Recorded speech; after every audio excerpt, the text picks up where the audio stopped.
Hi, everyone. My name is Rachel Elliott, and we are going to dive into today enhancing culture and well-being. A little bit more about myself. I'm currently the learning coordinator for the Richardson schools and the president-elect for the Wisconsin CEC unit.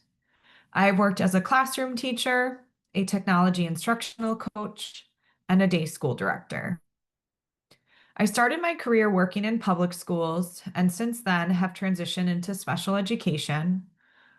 So I'm excited today to share with you a little bit more about culture and well-being in the workplace, as it is a passion of mine.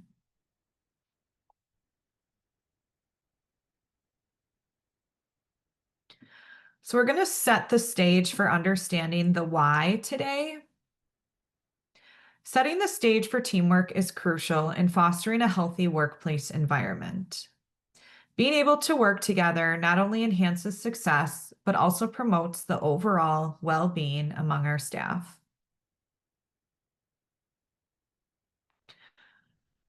Teamwork is the cornerstone of success.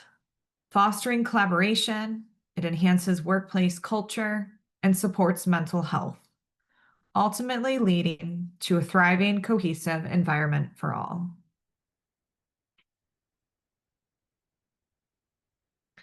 And we are going to start today by first understanding what is culture and what is climate.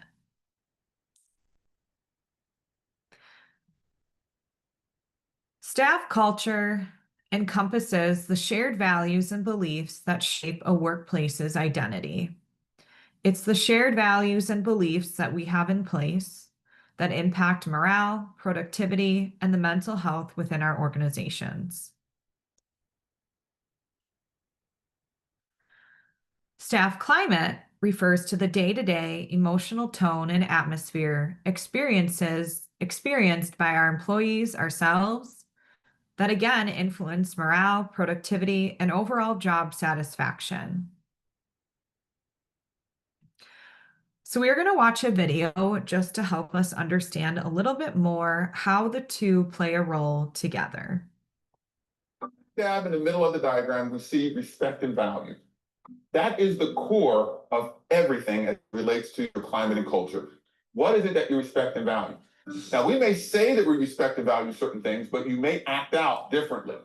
So when you identify what you respect and value, that's the most important thing. Now, the next part of this is that you see in the diagram is a blue line. That blue line is climate. Now, what is climate? Climate is the emotional feeling that you have when you enter a space. Now, I've been in a lot of schools all over the country, and I've been in some schools. You walk in the door and you can feel it right away. You don't have to meet a person at all. You walk in like, oh, this doesn't feel good at all. Ooh, what's going on around here? Anybody ever walk into a building like that? Oh my goodness, yes. And then you walk into some other buildings, you walk in, you're like, oh my goodness, this place is Disney. Oh, it feels so good in here. The climate, the feeling, it's you can see in there in the diagram, it moves up and down because it fluctuates. That's what climate is, and that's why it fluctuates. Sometimes it's close to what you respect and value, and sometimes it's not. So let's talk about culture. Culture is represented by the two gray lines. And for me, culture is nothing more than a fancy word for traditions. What do you traditionally do? How do you traditionally operate and behave in a building? And that's why it's represented by the two gray lines, because there's two different types of culture. There is operational culture, and then there's your behavioral culture. Now let's talk about the operational culture. Operational culture is how you operate. How do you traditionally operate? How do kids come in the building? How do kids move through the hallways? How do teachers get scheduled? How do students get scheduled? How do we have an assembly? How do we do lunch? Then the top gray line is your behavioral culture. How do people traditionally behave? Better yet, what is tolerated? How do students talk to students? How do teachers talk to students? How do students talk to teachers? How do administrators talk to students? How do administrators talk to teachers? So now we have all of our pieces in this diagram. A lot of times what we try to do is we try to improve the climate in a building. We want the environment to feel better. But I'm letting you know, you can't just sit there and say, we're going to improve the climate. What you can do is you can improve the culture. When you take your culture, your operational culture and your behavior culture, and align it with what you respect and value, those two lines move a little closer. And when those two lines, your behavioral culture and your operational culture, move closer to what you respect and value, what happens to the climate? It levels out.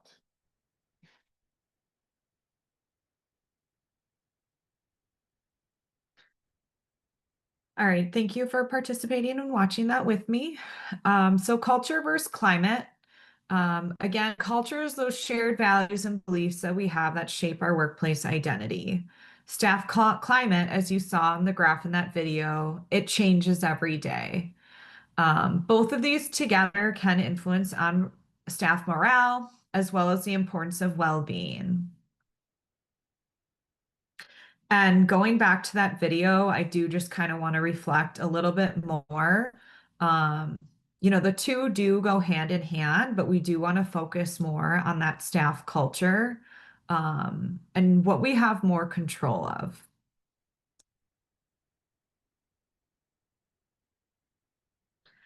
So thinking about benefits to collaboration, there's two different ones that I'm going to go over today with you.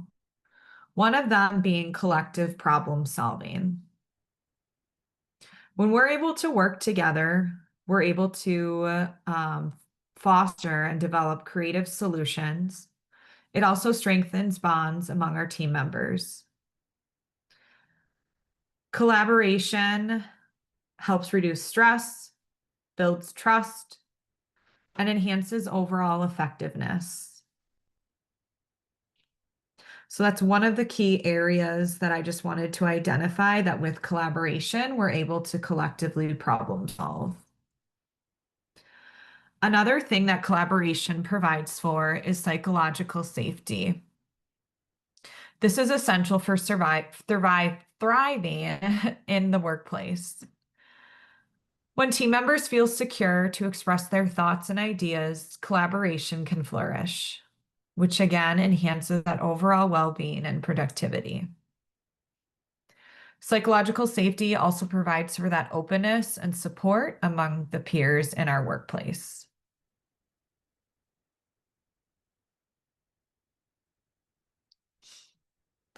So if we don't have collaboration, we may have isolation in our schools. And this truly impacts mental health of our employees and our staff members. Some of the challenges of isolation can lead to feelings of disconnection, stress, decreased morale, and negatively impacts the workplace productivity and mental health. Isolation often creates that barrier to effective teamwork and collaboration. And again, I know we went over these two already, but collaboration, fostering that psychological safety, allowing team members to express their ideas openly, share feedback with one another, and feel valued, which enhances that trust and support, while ultimately leading to better outcomes for staff, and most importantly, outcome for students. Additionally, collaboration, being able to work together, encourages diverse perspectives, those creative solutions, and collective problem solving. This makes it a lot easier when we're able to collaborate to tackle challenges, whether that's day-to-day, short-term, or even long-term challenges that we may have as a team.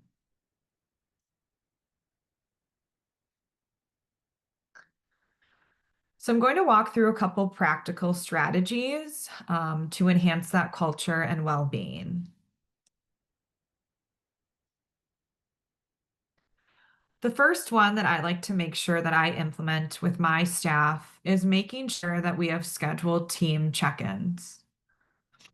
They might also be called touch points, meetings, making sure that you have that time to connect with them, and making sure that it's scheduled and we prioritize that time with each other. I know a lot of things come up day to day, but just knowing that we're reserving that time for our employees Also, it just recognizes them that we're making that time for them to make sure they feel valued. These team check-ins could be individual. I like to have them month to month, as well as making sure you're meeting together as a whole team. Another way to build positive workplace is through peer mentoring. I know in schools, sometimes they're called like buddy mentors, but making sure that as new staff members come into our schools, that they have that support and guidance through a peer to create those shared experiences and someone they're able to lean on and connect with right away. The last thing for building a positive workplace is transparent communication. We want to make sure that we're providing that open dialogue with our staff members to foster trust and collaboration. And none of these things cost money. We're able to do these. It's just making sure that we agree to them um, and that we continue to implement them, reflect on them. Um, but I just find these three to be super important when establishing that positive workplace.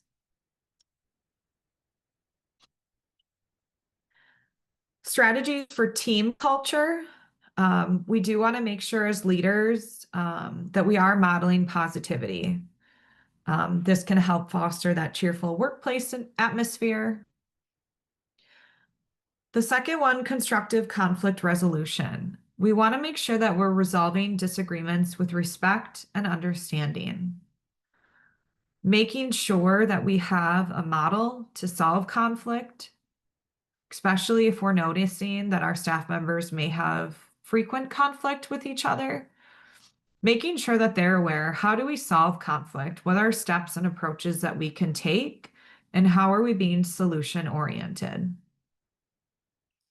The last thing we want to make sure that we are doing consistently is celebrating our progress as a team. We want to make sure that we're acknowledging our achievements and milestones together. And that could be done in those monthly check-ins you have individually or with teams.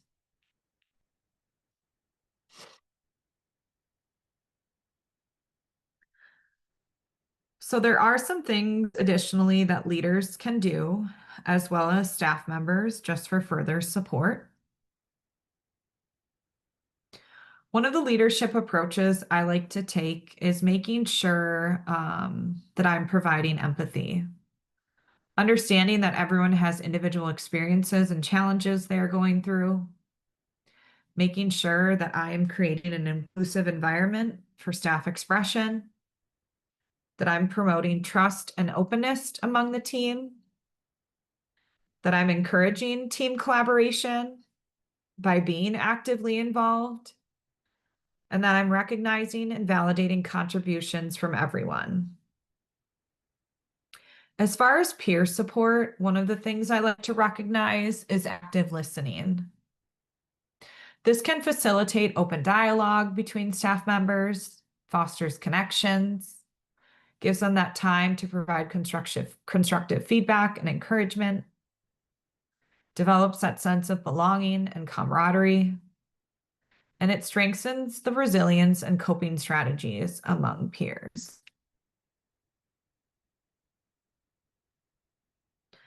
We also want to make sure as leaders that we're providing access to mental health resources. This is essential for supporting staff well-being and fostering a culture of openness, allowing our employees to seek help when needed. And again, it enhances that overall workplace morale.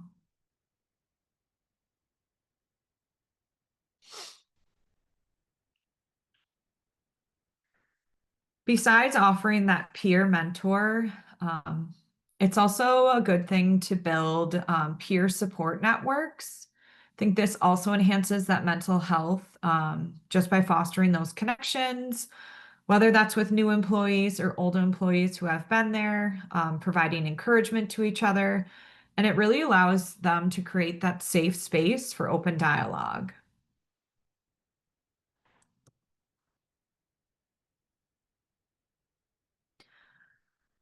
So we've gone through some strategies, but now how are we going to sustain culture?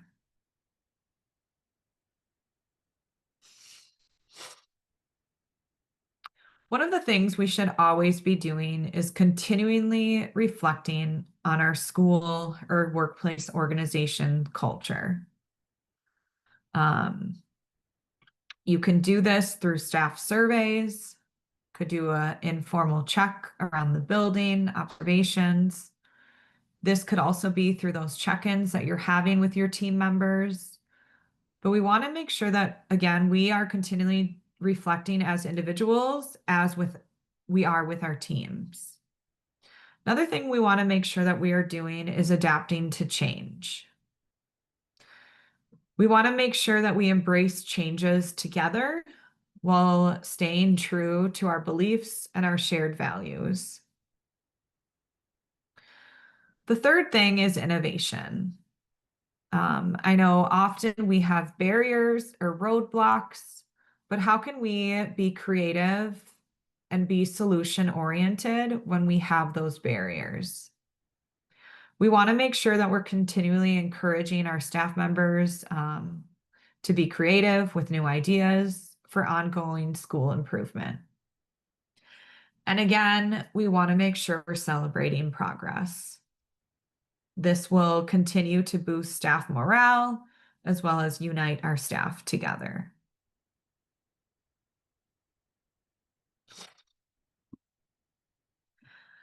And again, just kind of summarizing the steps for sustaining culture, making sure there's continuous reflection to maintain that vibrant school culture, to ensure the workplace evolves while fostering a positive environment for our staff members. And that's like with sustaining culture and culture in our schools, our workplace, it doesn't stop. It's not something that we just implement at the beginning of the year. Again, it's that constant reflection, constant adapting and change and innovation. I just like to point that out, that culture doesn't stop. And we play a key role in making sure that it's developed and sustained in our schools and in our organizations.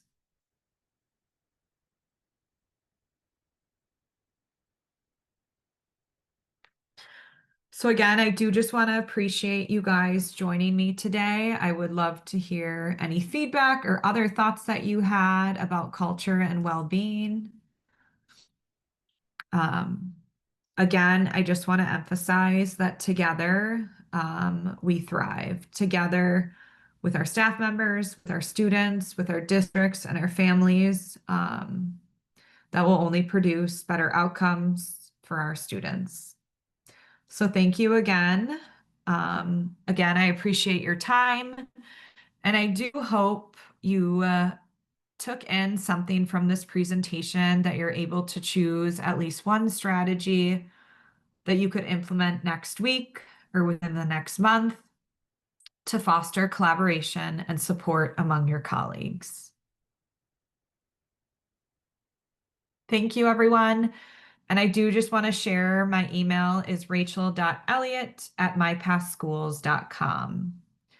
Again, thank you for your time. And I hope you continue to engage with the Wisconsin CEC unit on social media, checking out our newsletters, and checking out the CEC website for continued professional development. Thank you.